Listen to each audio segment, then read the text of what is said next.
Hello students and welcome to my channel. तो आज हम टेंथ क्लास के सिलेबस को डिस्कस करेंगे और कैसे प्रिपरेशन करनी है वो डिस्कस करेंगे, क्योंकि मुझे लगता है बेटा किसी भी एग्ज़ाम के तैयारी करने से पहले दो चीज़ें बहुत इंपॉर्टेंट होती हैं। एक, उसका सिलेबस हमारे लिए बहुत इंपॉर्टेंट होता है, हमें सिलेबस को अच्छे से देख लेना चाहिए। और दूसरा, उसके PYQs बहुत इंपॉर्टेंट होते हैं, प्रीवियस ईयर क्वेश्चंस हमें अच्छे से देख लेने चाहिए। तो ये दोनों चीज़ें अच्छे से देख लेने के बाद, समझने के बाद हमें ये समझ आ जाता है कि हमें कहाँ पढ़ना है, कितना पढ़ना है, कैसे पढ़ना है। तो ये इम्पॉर्टेंट है हमारे लिए, और उसी फर्स्ट स्टेप को आज हम ले रहे हैं कि हम सिलेबस डिस्कस करेंगे। तो सिलेबस में क्या है बेटा, टेंथ क्लास के सबसे पहली जो यूनिट है वो आपकी नंबर सिस्टम है, जिसमें आपका चैप्टर आता है रियल नंबर्स। इस रियल नंबर्स के चैप्टर में दो इंपॉर्टेंट टॉपिक्स हैं आपके पास। एक है फंडामेंटल थ्योरम ऑफ अरिथमेटिक और दूसरा है प्रूफ्स ऑफ इरेशनैलिटी। ये चैप्टर बेटा 6 मार्क्स का है, और ये 6 मार्क्स स्कोर करना डिफ़िकल्ट नहीं है बिल्कुल भी, अगर आपने इस चैप्टर को अच्छे से किया हो तो।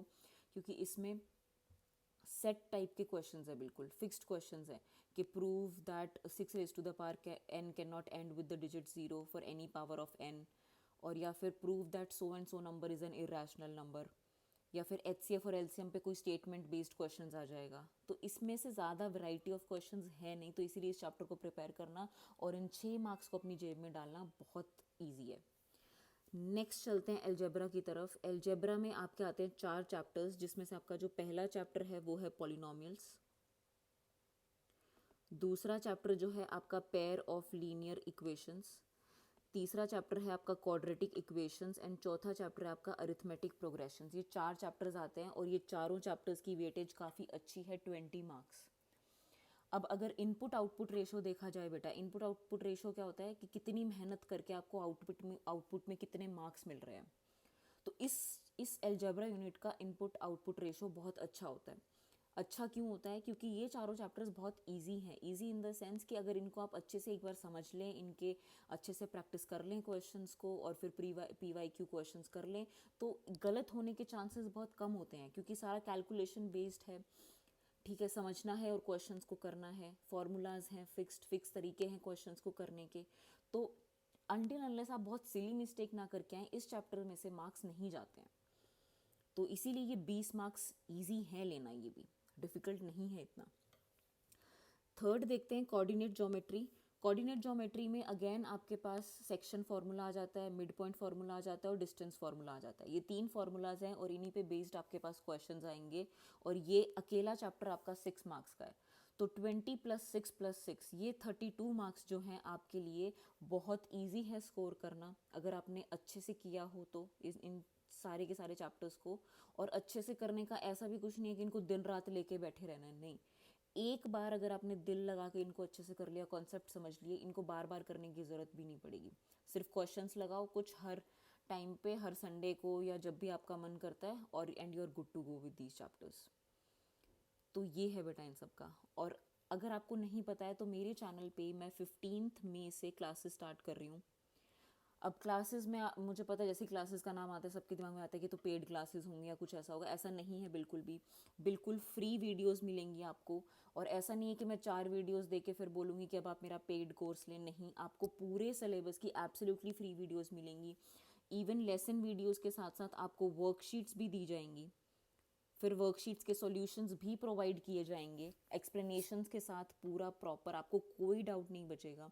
उसके बाद में इवन टेस्ट्स भी अपलोड किए जाएंगे, जो आप खुद देके, और फिर मेरे ग्रेडिंग सिस्टम के अकॉर्डिंग आप देख सकते हैं कि आपके कितने मार्क्स आए हैं, और खुद एनालाइज भी करना सिखाऊंगी मैं आपको अपने टेस्ट्स को, कि सिर्फ टेस्ट देना नहीं होता, टेस्ट्स को एनालाइज भी करना होता है। तो पूरी की पूरी स्ट्रैटेजी दी जाएगी हर चीज़ के लिए, पूरी प्रिपरेशन आपको करवाई जाएगी। एब्सोल्युटली कोई पैसा नहीं लिया जाएगा आपसे। ठीक है, आपको बस करना है कि टाइम टू टाइम वीडियोस को देखना है। बिल्कुल भी ऐसा नहीं है कि आज वीडियो अपलोड हुई है तो आप 4 दिन बाद देख रहे हैं, ऐसा मत कीजिएगा।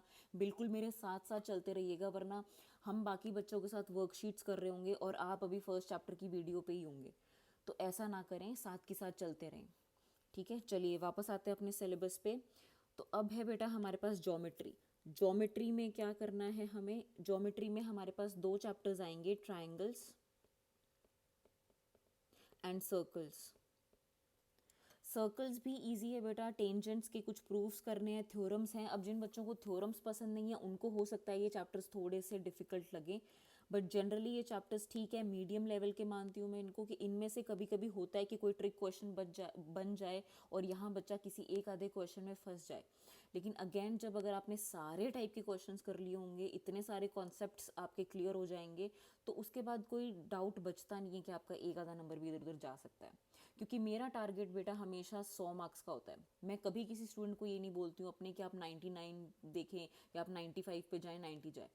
एक एवरेज स्टूडेंट जिसको पढ़ाई करना इतना पसंद नहीं है, वो भी अगर ढंग से लगा के 10th में पढ़ाई कर ले, अपना नॉर्मल इनपुट दे के भी स्मार्टली पढ़ाई कर ले मेरे चैनल के साथ साथ, या जहाँ से भी आप पढ़ रहे हैं, ऑनेस्टली आप बस स्मार्टली अपनी पढ़ाई करें तो आप 100 आउट ऑफ 100 पक्का ला सकते हैं। इतना डिफिकल्ट नहीं है, ठीक है। चलिए, ट्रिग्नोमेट्री। ट्रिग्नोमेट्री में आपके दो चैप्टर्स आते हैं बेटा, एक है इंट्रोडक्शन टू ट्रिग्नोमेट्री, ठीक है, और दूसरा है आपका एप्लीकेशंस ऑफ ट्रिग्नोमेट्री, जिसको हम हाइट्स एंड डिस्टेंसेस भी बोलते हैं।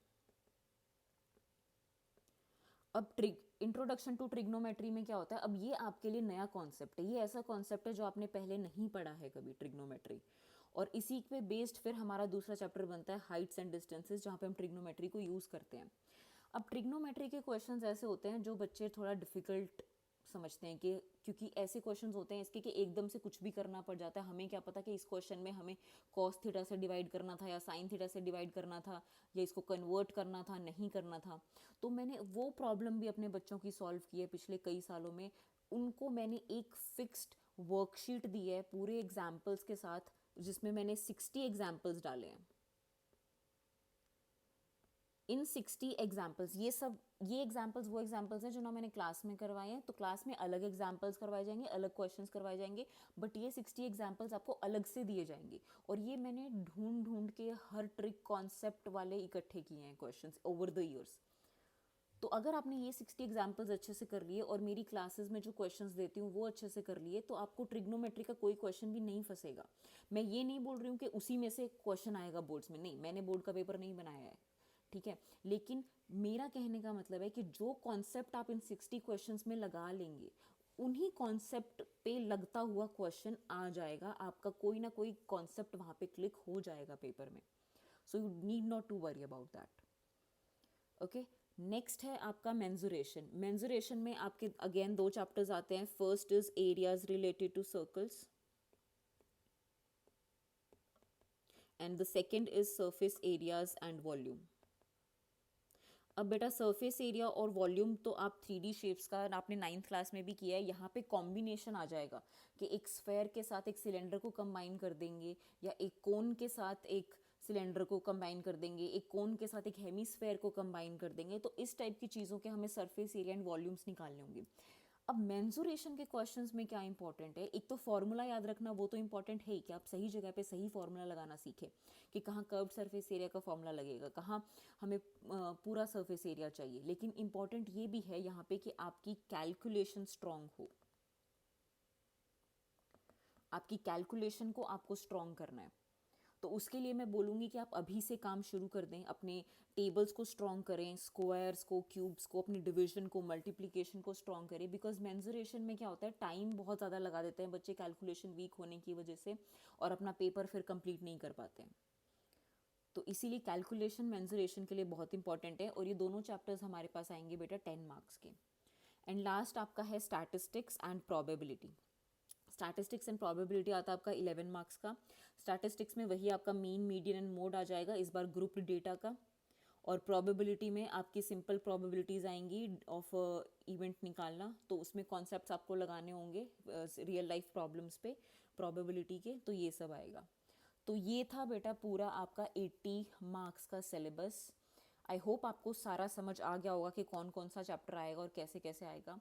अब 1 बाय 1 अगर इस चैप्टर को स्लोली स्लोली टैकल करते जाएंगे तो बिल्कुल भी डिफ़िकल्ट नहीं है 100 आउट ऑफ 100 स्कोर करना बोर्ड्स एग्जाम में। मैं बार बार बोल रही हूँ, और मैं ये इसीलिए बोल रही हूँ अपने एक्सपीरियंस से, क्योंकि मेरी क्लास की ऑलमोस्ट हर स्टूडेंट ने अगर अपना 100% इनपुट दिया है तो उसको 100% आउटपुट मिला है, और वही सेम चीज़ मैं आप लोगों से एक्सपेक्ट करती हूँ, ठीक है। तो हम 15th मई को मिलेंगे बेटा। 15th मई से बैच स्टार्ट हो रहा है यूट्यूब पे।